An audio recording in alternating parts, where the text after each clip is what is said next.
సీతారామ లక్ష్మణులు వనవాసంలో ఉండగా సీతను రావణుడు అపహరించుకుపోయాడు. అయితే రావణుడు అపహరించుకుపోయింది సీతాదేవినా లేకపోతే వేదవతినా?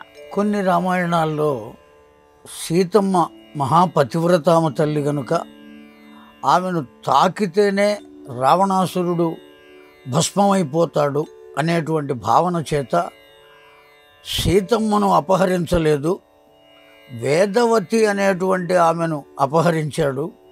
ఆమె సీత వలనే ఉన్నది.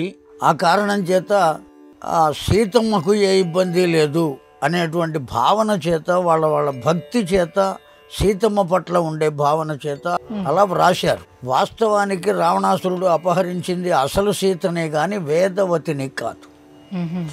వేదవతి వేరే కాంత. ఆమె కేవలం నారాయణుని భర్తగా పొందాలి అనేటువంటి ఆలోచన చేత తపస్సు చేసింది. ఆమె తపస్సు చేస్తున్నటువంటి ప్రాంతానికి రావణాసురుడు విహారార్థమై వచ్చాడు, అరణ్యానికి. ఆ వచ్చినటువంటి వాడు అతడు స్త్రీలోలుడు గనక ఆవిడకు ఉన్నటువంటి సౌందర్యాన్ని చూచి ఆమెను కోరుకున్నాడు. ఆవిడ కేవలం నేను నారాయణున్నే వివాహం చేసుకోవడానికి తపస్సు చేస్తున్నాను అని ఎంత చెప్పినా వినకుండా ఆమెను బలాత్కరించడానికి ప్రయత్నం చేస్తే అక్కడికక్కడ ఆమె తన తపోశక్తి చేత అదృశ్యమయ్యింది. అంతే తప్ప ఇక్కడ ఉన్నటువంటి సీతకు అక్కడ ఉన్న వేదవతికి ఏమాత్రం సంబంధం లేదు.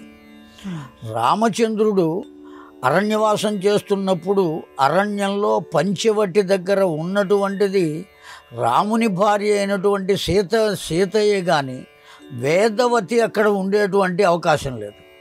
ఒకవేళ వేదవతే గనక అక్కడ ఉన్నట్లయితే రామచంద్రుని మనం సందేహించవలసిన ఆవశ్యకత కలుగుతుంది.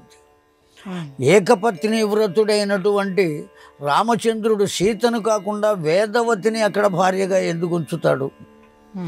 కనుక రామచంద్రుని పట్ల ఆ విధమైనటువంటి ఆలోచన కలిగేటువంటి అవకాశమే లేదు. గనుక ఆవిడ వేదవతి కాదు, అసలు సీతయే అక్కడ ఉన్నది. రావణాసురుడు అపహరించింది కూడా అసలు సీతనే కానీ వేదవతికి ఏమాత్రం సంబంధం లేదు. కానీ అగ్ని ప్రవేశం చేసింది ఎవరు?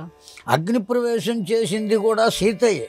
సీతామాతను అగ్నిహోత్రుడు ఎందువలన కాల్చలేదు? అగ్నిహోత్రంలో నిలబడితే ఆవిడకి కష్టం అవుతుంది కదా అంటే అగ్నిహోత్రుణ్ణి కూడా నియంత్రించగలిగినటువంటి శక్తి సీతామాతకు ఉన్నది. ఎట్లా ఉన్నది అనేటువంటిది మనం కనుక ప్రశ్న వేసినట్లయితే లంకా దహన సమయంలో పూర్వం ఆ ఆంజనేయ స్వామి వారి వాలమునకు వస్త్రములు చుట్టి నూనెలో ముంచి దాన్ని నిప్పు ముట్టించినప్పుడు వాస్తవంగా ఆంజనేయ స్వామి వారి యొక్క తోకకు ఆ మంటను అంటి కష్టాన్ని కలిగించాలి. రాముని యందే నా మనస్సు నిలబడిన మాట నిజమే కనుక అయినట్లయితే, నా మనస్సు ఎప్పుడూ రామునే తలుచుకున్న మాట నిజమే కనుక అయినట్లయితే, అక్కడ ఉన్నటువంటి కపిసైన్యం అంతా వచ్చి రావణాసురుని సంహార విషయంలో రామునకు సహకారం చేసి రావణాసురుణ్ణి రాముని చేత సంహరింపబడేటట్లుగా చేసే మాట వాస్తవమే కనుక అయినట్లయితే సీతోభవతు అగ్నిహోత్ర అని ఆవిడ శాసించింది. అగ్నిహోత్ర ఆంజనేయ స్వామి యొక్క వాలమునకు ఆ మంట అంటకుండా చల్లగా ఉండవలసింది అని చెప్పింది. ఈ రెండు మాటలు కనుక సత్యమే కనుక అయినట్లయితే, అవి సత్యములే కనుక నిరంతరము రామునే సీతమ్మ తలుచుకుంటోంది కనుకనే ఆవిడ ఆ విధంగా అగ్నిహోత్రుని తన సహజ లక్షణాన్ని కూడా పోగొట్టుకుని చల్లదనాన్ని ఇచ్చేటువంటి స్థితిలో తయారు చేసింది అగ్నిహోత్రుని. అంత శక్తి కలిగింది సీతమ్మ, అక్కడ కనపడుతోంది ప్రత్యేకంగా. కనుక వేదవతి అని చెప్పడం అనేటువంటిది అసహజమైన విషయం. అక్కడ ఉన్నటువంటిది సీతమ్మే, అగ్నిలో ప్రవేశించింది సీతమ్మ తల్లియే.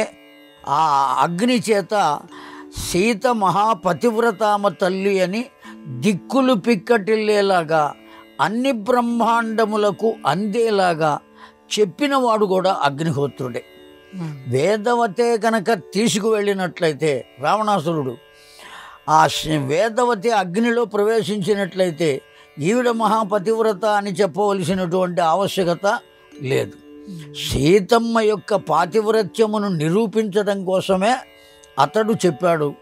ఆవిడ కూడా అగ్నిలో ప్రవేశించింది. కనుక అగ్నిలో ప్రవేశించింది కూడా అసలు సీతమ్మయే కానీ వేదవతి కాదు.